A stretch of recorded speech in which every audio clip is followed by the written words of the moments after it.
Welcome to MOOC NPTEL course on interactomics.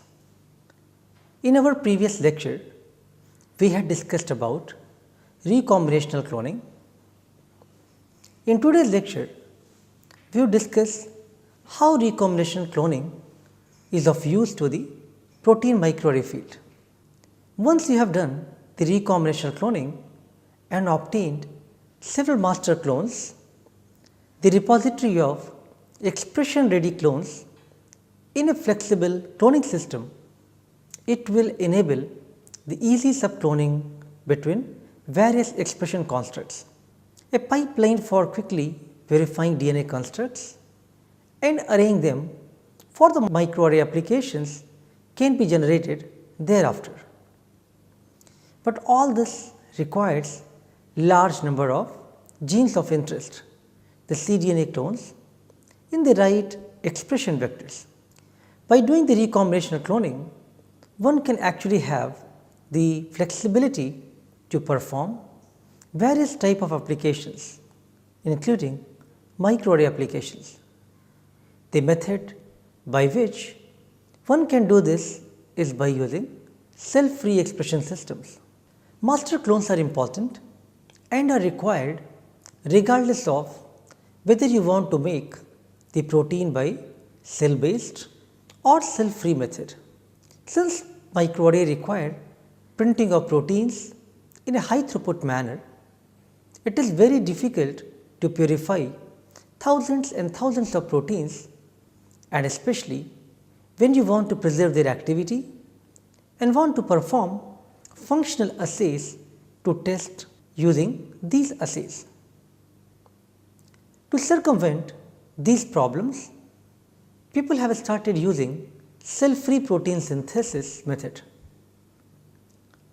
The cell-free synthesis system makes use of template DNA in the form of plasmids or PCR products for direct in vitro protein synthesis in the presence of a crude cell lysate, which contains all the necessary machinery required for both transcription and translation with essential amino acids, nucleotides, salts and other energy generating factors which are added exogenously.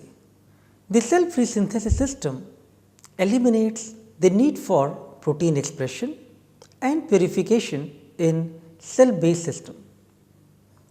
Various types of DNA templates can be used, such as PCR product or plasmids.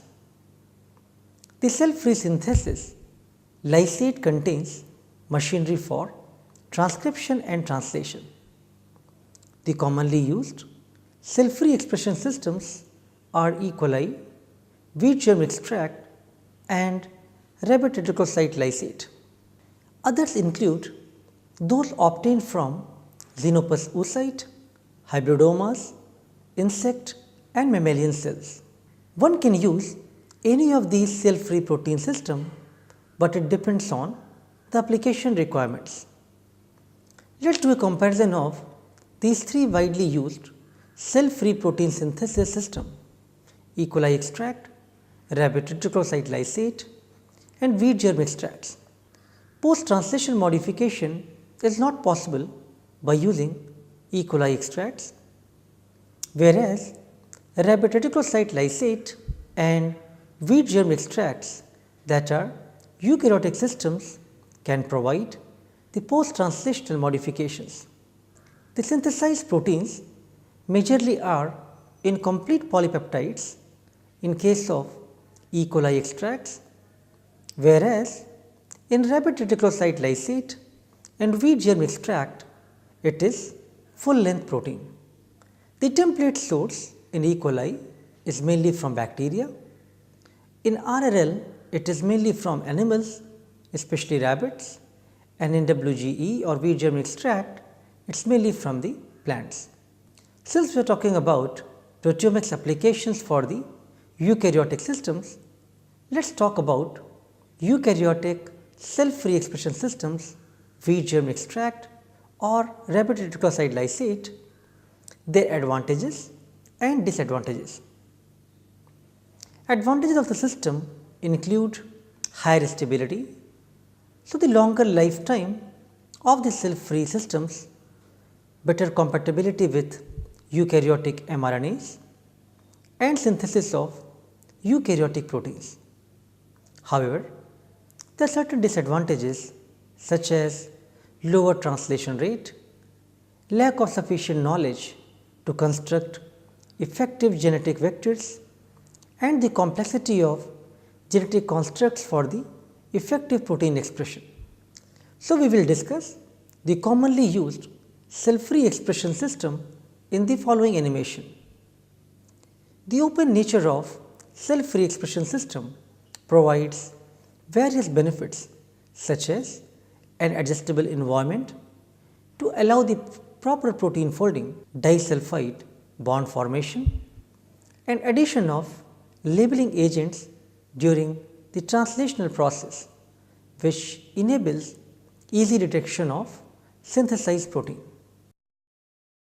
The commonly used cell-free expression systems include E. coli S30, rabbit reticulocyte lysate or RRL, and wheat germ extract WGE. E. coli S30, this is a commonly used bacterial expression system that is capable of producing protein yields of around 6 mg per ml. This system, however, is not capable of carrying out the post-translational modifications or PTMs of proteins due to the absence of required machinery for this process, and very often produces incomplete protein chains. DNA templates obtained from bacterial sources are commonly used for this cell-free lysate. Next, we will talk about rabbit reticulocyte lysate or RRL, a mammalian cell-free expression system that also gives protein yield of around 6 mg per ml. This system is more suitable for expression of full-length eukaryotic proteins from plant and animal sources that require proper protein folding and post-translational modifications. Wheat germ extracts or WGE. This is a cell-free expression system that is capable of producing full-length proteins with correct folding and PTMs from plant sources. Yields obtained in this system are, however, slightly lower than the E. coli and RRL based cell-free expression systems. E. coli S30 extract. The actively growing and replicating E. coli cells can be used for extracting cell-free lysates. These cells that are in the process of growth and division are constantly producing proteins and other factors required for various cellular processes. The cofactors and enzymes such as RNA polymerase, peptidyl transferase are available in significant quantities due to the cellular process of transcription and translation taking place in the cell. As you can see in the animation, the two steps have occurred here, the transcription and translation, and the required material have been provided exogenously. The cells are lysed in a suitable buffer, and after that they are centrifuged at 30,000 G to collect the supernatant containing the extract.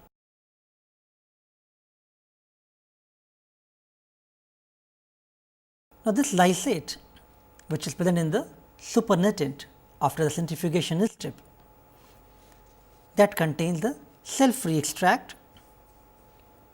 So, lysate that is extracted from such actively growing and dividing cells will contain all the required cellular machinery to carry out in vitro protein synthesis and requires addition of essential amino acids, nucleotides, salts and other energy generating factors.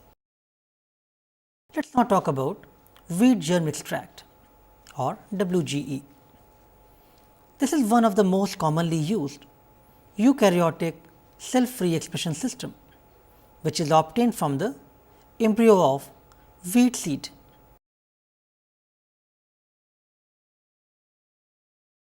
The seeds are grinded and then sieved to remove their outer coating fragments.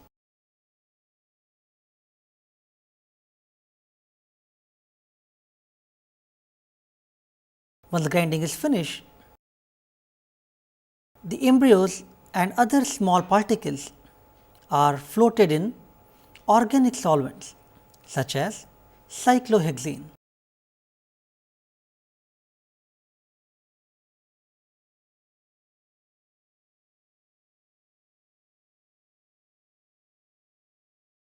After these embryos are floated in the solution,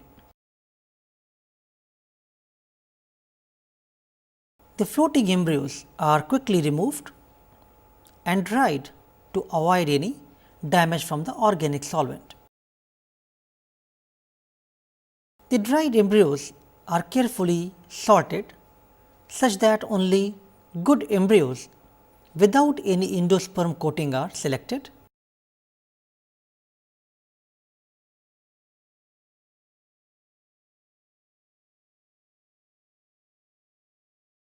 One needs to repeat this washing step few times.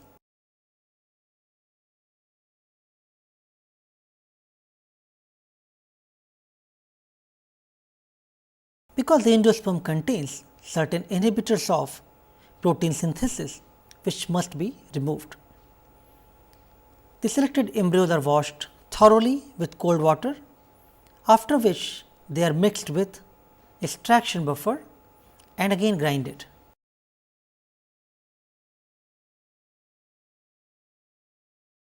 Now, the solution must be centrifuged at 30,000 G at 4 degree centigrade, which results in the wheat germ extract forming a layer between the top fatty layer fraction and the pellet at the bottom. This you can see in the tube here. So, this fraction can then be separated and purified by chromatographic methods to remove any components of the extraction buffer. This cell-free lysate is capable of synthesizing full-length eukaryotic proteins, which provides yields of around 4 microgram 4 mg per ml. So, what do you need for a successful cell-free protein synthesis reaction? You need certain elements like a DNA template, which may be a plasmid or a PCR fragment, a promoter which could be T7, SP6 or T3, a translation initiation signal, for example, Shine Delgado in case of prokaryotes or Kojak in eukaryotes, a universal DNA sequence for protein initiation and a transcription and translation termination region. All these components are essential for cell-free protein synthesis.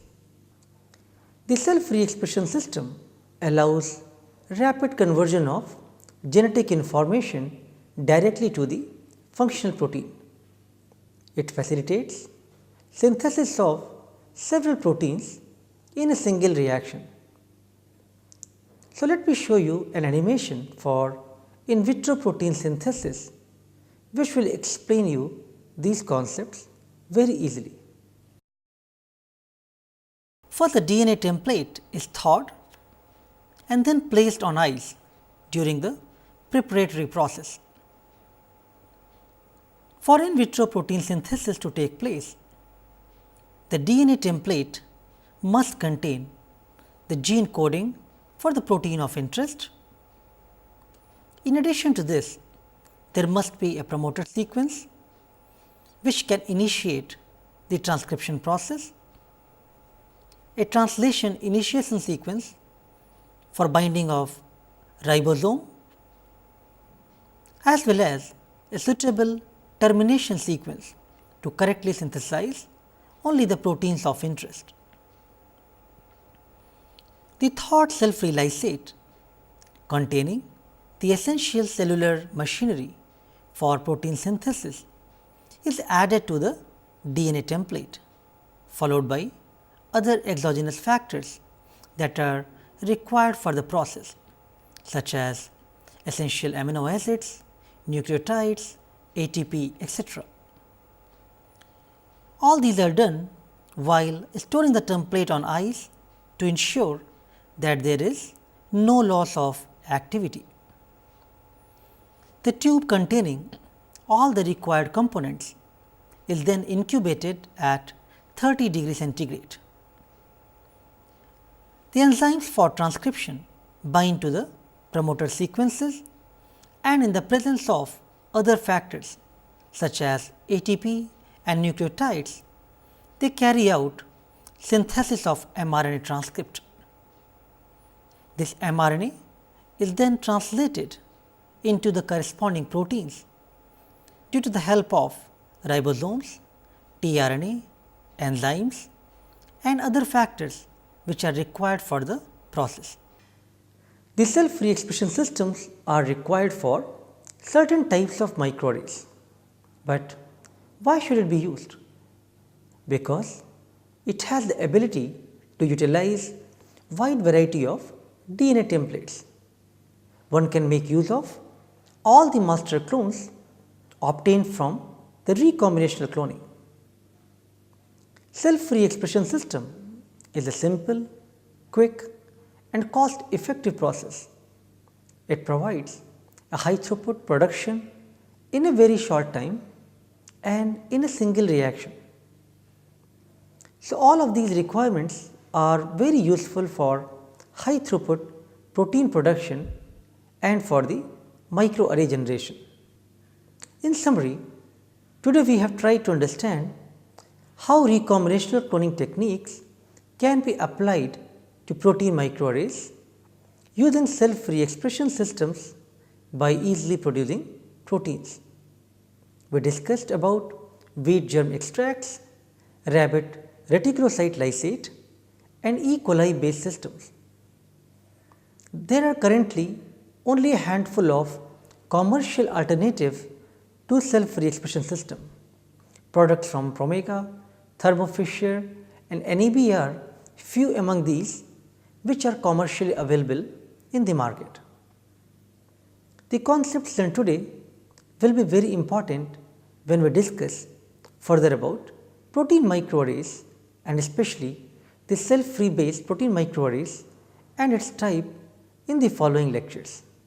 Thank you.